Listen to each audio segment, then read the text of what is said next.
Buenos días a todos, mi nombre es Agustín Cabrera, asistente del Departamento de Anatomía.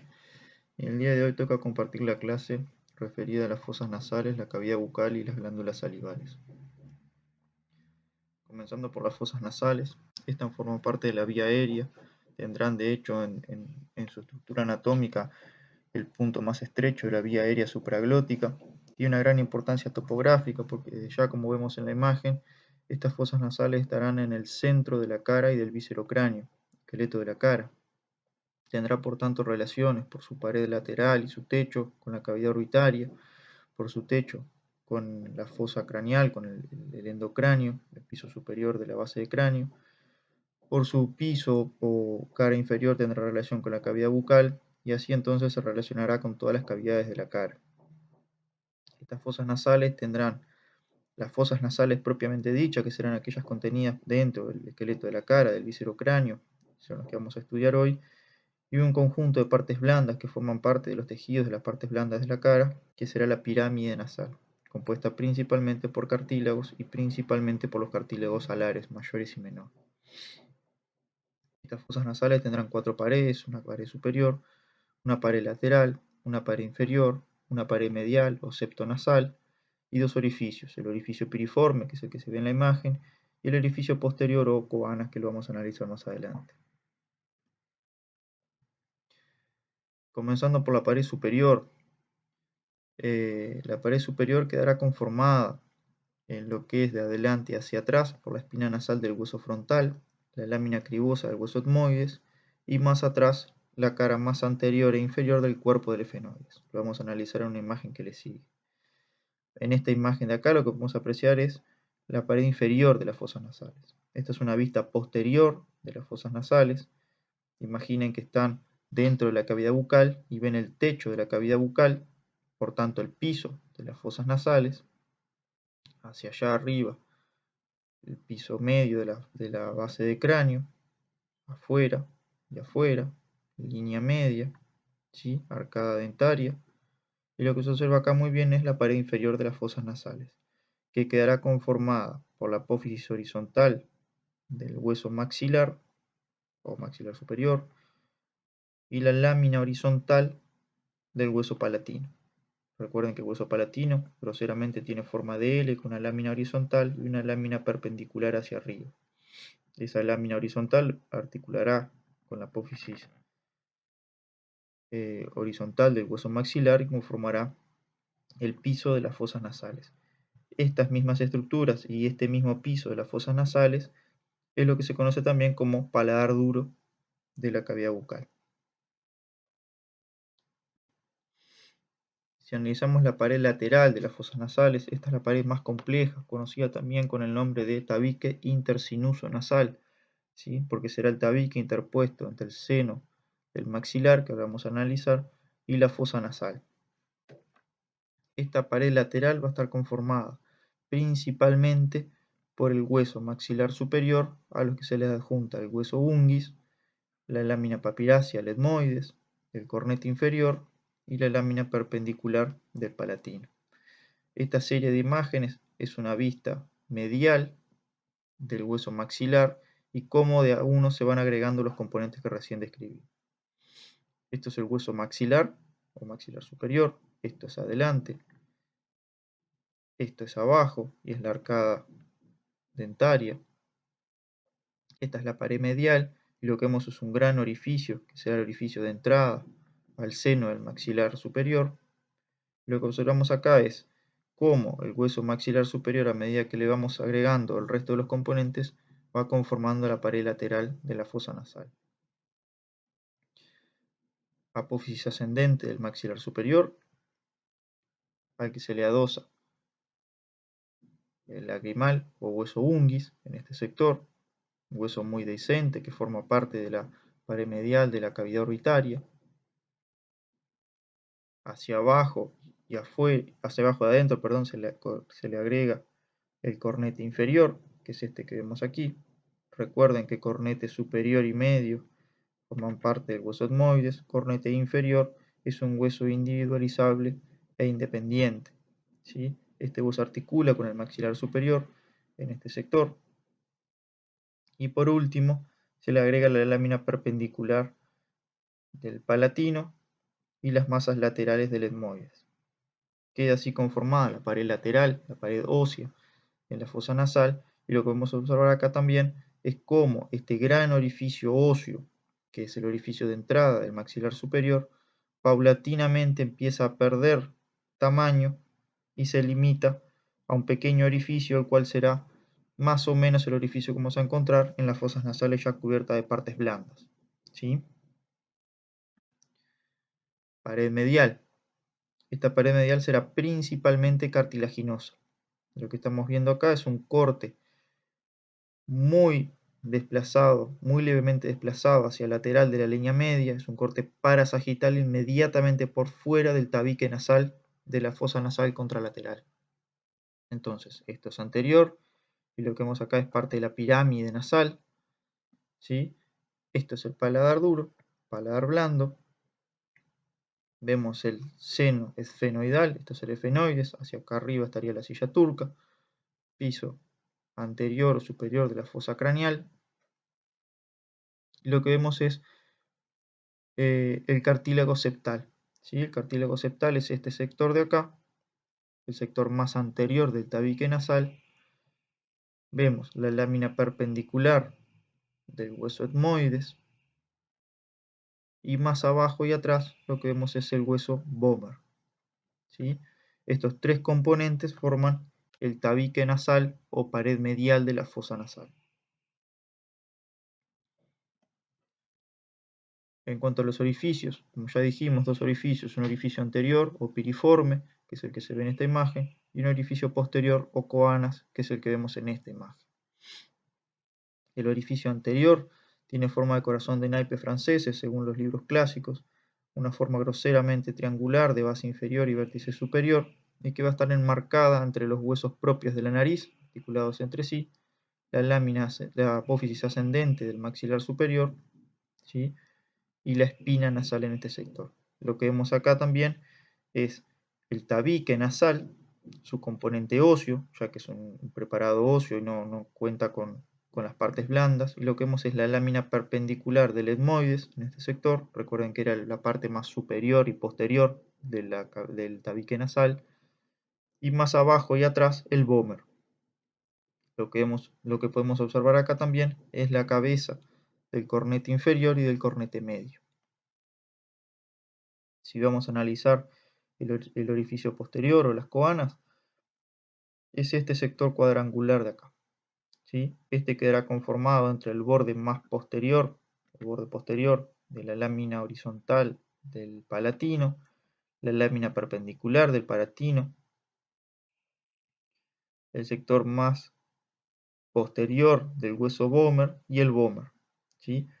Estas coanas serán el límite posterior de las fosas nasales y será el límite anterior de la rinofaringe.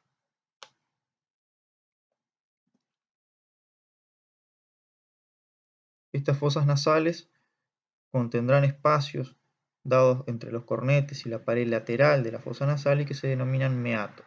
¿Sí?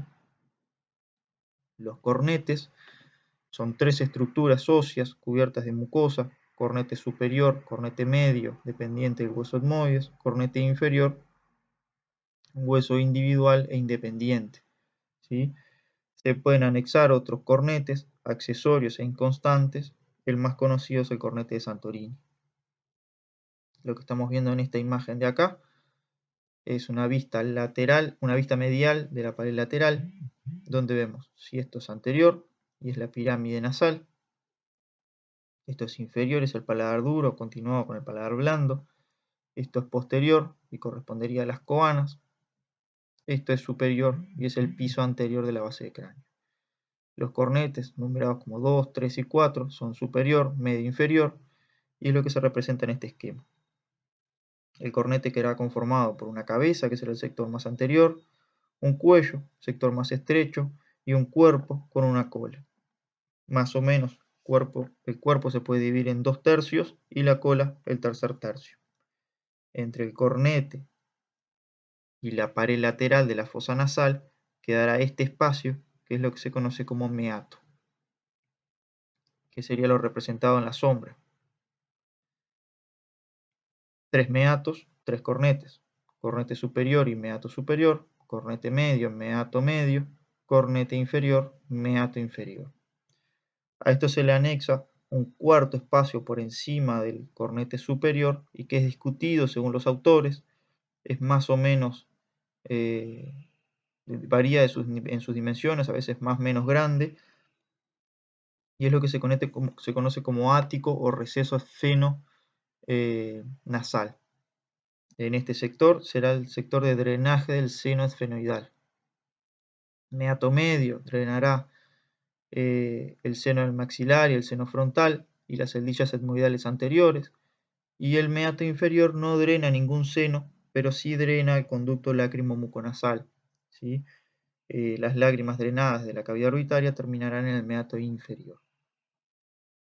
En un corte coronal, que es el que se observa en esta imagen de acá, lo que vemos es el tabique nasal, vemos la pared lateral o tabique intersinuso nasal de la fosa nasal, el techo, el piso, vemos los 3 cornetes, cornete superior, cornete medio, cornete inferior, vemos los 3 meatos, meato superior, meato medio, meato inferior, son ese espacio, la forma de caracol por dentro, por fuera del cornete, por dentro de la pared lateral de la fosa nasal. Lo que vemos son las celdillas etmoidales posteriores, el seno esfenoidal, y estos drenarán a través de conductos hacia los meatos. Recuerden que el meato inferior no drena ningún seno, sí drena el conducto lácrimo-muconasal. En cuanto a la vascularización de estas fosas nasales, estas tendrán una gran vascularización ampliamente anastomosada, dada por 4 arterias, en donde se va a anastomosar el sistema carótido externo y el carótido interno. Las arterias son las descritas ahí, las arterias etmoidales anterior y posterior, la esfenopalatina y la palatina ascendente. Groseramente podemos ubicarlas a las etmoidales en el sector superior, superior y anterior sería la etmoidal anterior, que es esto que se representa acá, superior y posterior, la etmoidal posterior, ramas del sistema carótido interno, la etmoidal anterior es rama de la arteria oftálmica, y en el sector posterior e inferior encontramos la esfenopalatina, representada acá, rama de la arteria maxilar interna, la cual es rama del sistema carótido externo, y la arteria palatina ascendente, también rama del sistema carótido externo. Esto genera un gran plexo, ¿sí?, descrito en el tabique nasal, en el sector anterior y superior, y que es el conocido plexo de Kieselbach. Este plexo es el sector terminal de esta anastomosis entre el sistema carótido externo y carótido interno, y maneja una alta presión. Esto explica las epíxtasis anteriores de las fosas nasales, es decir, el sangrado anterior de las fosas nasales, debido a esta gran vascularización, este gran plexo y las presiones que maneja. Los senos paranasales serán estructuras neumáticas anexas a las fosas nasales, distribuidas en el viscerocráneo. Se reconocen 4 senos paranasales, los cuales se desarrollan paulatinamente desde el nacimiento y la niñez hacia la adultez y dan la forma definitiva al cráneo, al viscerocráneo.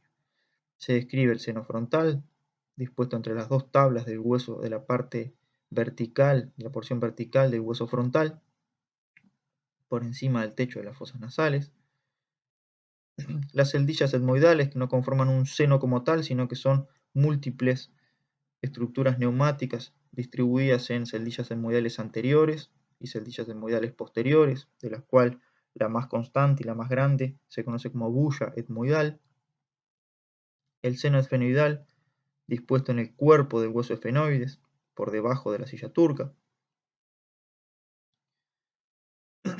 Y el seno del maxilar superior, que es el que se observa en esta imagen, ¿sí? Recuerden que el hueso maxilar superior, a forma de pirámide cuadrangular, con el vértice truncado, orientado hacia afuera, levemente hacia arriba y hacia atrás, es un hueso neumático que tiene una gran cavidad en su interior y es el seno del maxilar. Recuerden que este orificio es el que paulatinamente se va achicando por la articulación con el resto de los huesos que forman la pared nasal de la fosa nasal Y una vez que completamos con el cornete medio y la mucosa correspondiente, se limita a un pequeño orificio de menos de 0,5 milímetros, de menos de 5 milímetros de ancho. Esta tablita de abajo a la izquierda lo que pretende es resumir lo que más o menos hemos ido hablando. El seno frontal, par, dispuesto en el hueso frontal, drena en el meato medio, las setillas emboidales, distribuidas en anterior y posterior, las anteriores al meato medio, las posteriores al meato superior, el seno esfonioidal, como dijimos, en el receso, el seno etmoidal o ático, según los autores lo reconozcan o no, y el maxilar en el meato medio. Estos senos paranasales poseen el mismo revestimiento mucoso que el resto de la vía aérea superior y por tanto comparte gran parte de la patología, sobre todo la infecciosa, de la vía aérea superior. Cavidad bucal. La cavidad bucal corresponderá al sector inicial del tubo digestivo y comparte, mediante la comunicación con la faringe, la orofaringe y la rinofaringe, funciones con el sistema ventilatorio. Está parcialmente separado de las fosas nasales por el paladar blando, el cual puede hacer una verdadera separación, un verdadero tabique durante la deglución. Esta cavidad bucal tendrá dos grandes espacios, el vestíbulo bucal y la cavidad bucal propiamente dicha. Vestíbulo bucal.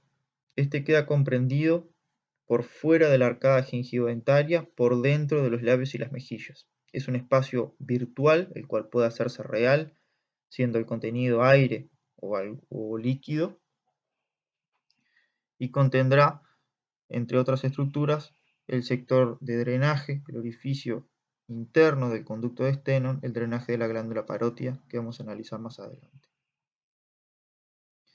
En este vestíbulo bucal lo que podemos encontrar es la arcada gingivodentaria, ¿sí?, con la estructura gingival, los dientes, 32 dientes en la dentadura definitiva del adulto, dispuestos en incisivos, caninos, premolares y molares, la unión entre la mucosa y la estructura gingival, la mucosa alveolar, los frenillos de los labios superior e inferior, y como dijimos ya, el sitio de drenaje del conducto de Stenone, que se dará en el vestíbulo bucal a la altura del segundo premolar superior.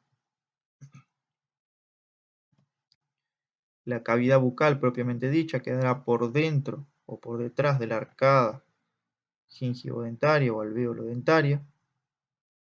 Tendrá un techo que será conformado por el paladar duro y el paladar blando. Tendrá un piso conformado por el músculo milioideo y el genioideo. Y tendrá un límite posterior, que es el conocido como istmo de las fauces, dado por los pilares anterior y posterior, los pliegues palatogloso y palatofaringio, que limitarán la fosa amigdalina. El contenido de la cavidad bucal será la lengua. Como decíamos entonces, el techo de la cavidad bucal será el paladar, que es lo que observamos en esta imagen. Esto es anterior, esto es posterior, esto es superior, y vemos la fosa nasal, el cornete inferior y el meato inferior, y esto es la cavidad bucal. Lo que estamos viendo numerado con el número 5 es el paladar duro y con el número 9 es el paladar blando.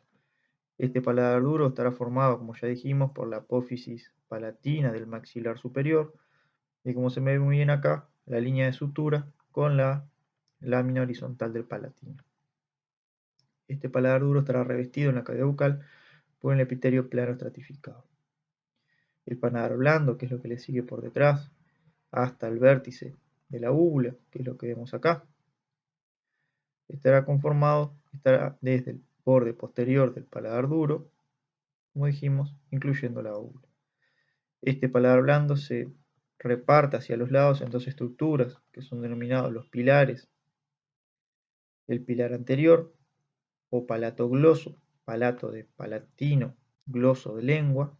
El posterior, palatofaringio, palato de paladar, faríngeo de la faringe. Estos pilares son los que limitarán el istmo de las fauces, y es el borde posterior de la cavidad bucal, y de ahí hacia atrás, lo que vemos allá, es la pared posterior de la faringe, en concreto el sector correspondido a la orofaringe. Entre los pilares posterior y anterior queda la fosa amigdalina, donde encontraremos la amígdala palatina que se observa ahí. En cuanto a la lengua es un órgano eminentemente muscular, compuesto por dos grandes sectores, un sector horizontal y un sector vertical, también denominado cuerpo de la lengua y raíz de la lengua, donde el límite entre uno y el otro es el surco limitante a forma de V, abierto hacia adelante, en el cual el vértice se corresponde al agujero ciego, vestigio embrionario del desarrollo de la lengua.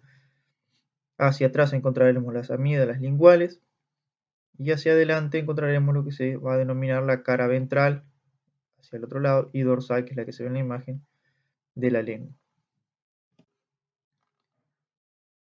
Cara ventral de la lengua, cara dorsal de la lengua. Como dijimos, este órgano es eminentemente muscular, se compone de una variedad de músculos, los cuales algunos se pueden agrupar en intrínsecos, otros se pueden agrupar en extrínsecos. Los primeros le dan la forma a la lengua, los segundos le dan la movilidad a la lengua. Aquellos músculos intrínsecos que tienen inserción en el propio esqueleto fibroso de la lengua son el longitudinal superior y el inferior, el transverso de la lengua y el vertical de la lengua. Aquellos extrínsecos, es decir, que vienen de alguna estructura anexa del macizo facial, sea de la apófisis estiloide, el estilogloso, sea desde el ilioides, el iliogloso, sea desde la mandíbula, el genigloso, son los que se describen ahí justamente. Estilogloso, palatogloso, geniogloso y el iogloso. En cuanto al eslabón trófico de la lengua, desde el punto de vista de su vascularización arterial, será principalmente dado por la arteria lingual, ¿sí?, que pertenece al sistema carótido externo, que es la que se pretende representar en esa imagen. Las venas serán satélites de esta arteria, irán a la vena yugular interna. Los linfáticos, todos dirigidos a grupos ganglionares del cuello, los submandibulares, los submentonianos y los cervicales superiores. En cuanto a la inervación de este músculo, se puede ordenar en sensitivo, se puede ordenar en sensorial y se puede ordenar en motor. El componente motor dependerá del 12º par craneal del hipogloso. Lo sensitivo, los 2/3 anteriores, serán regidos por el nervio lingual y el tercio posterior regido por el nervio glosofaringio, y lo sensorial, el nervio facial, sus 2/3 anteriores y el tercio posterior del glosofaringio. Por último, las glándulas salivales. Se reconocen dos grandes grupos de glándulas salivales, las mayores y las menores. Las mayores se reconocen tres glándulas salivales, la parótida, la submaxilar y la sublingual. Estas tres son glándulas pares, simétricas, y las menores están ampliamente distribuidas en la mucosa de la cavidad bucal y en la lengua.